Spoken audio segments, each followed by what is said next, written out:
Improperly unloading a flow cell can cause erroneous data and damage to the fibrette and flow cell window.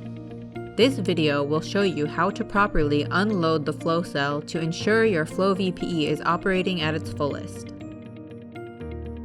Open the FlowVPE software KF or KQ. Observe the FlowVPE stage move up to the home position and then back down to the load position. If the prompt Use Current Load Configuration appears, select Yes. Once the sidebar appears, click on Load Controls. Make sure the Flow Controls window indicates the load status as loaded. From the Load Controls window, click the Unload button. Open the FlowVPE cover door.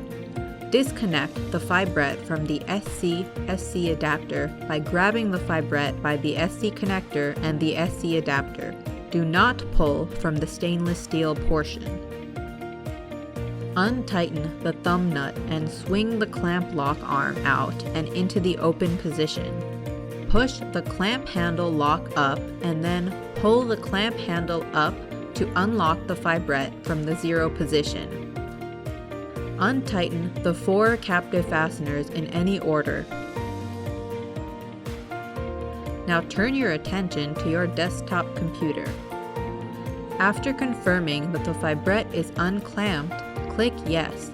A window stating Unload Complete should appear. Turn your attention back to the FlowVPE.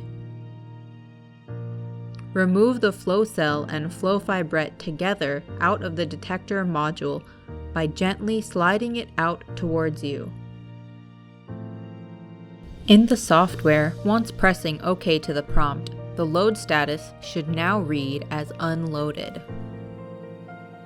For further questions, contact us using the following information.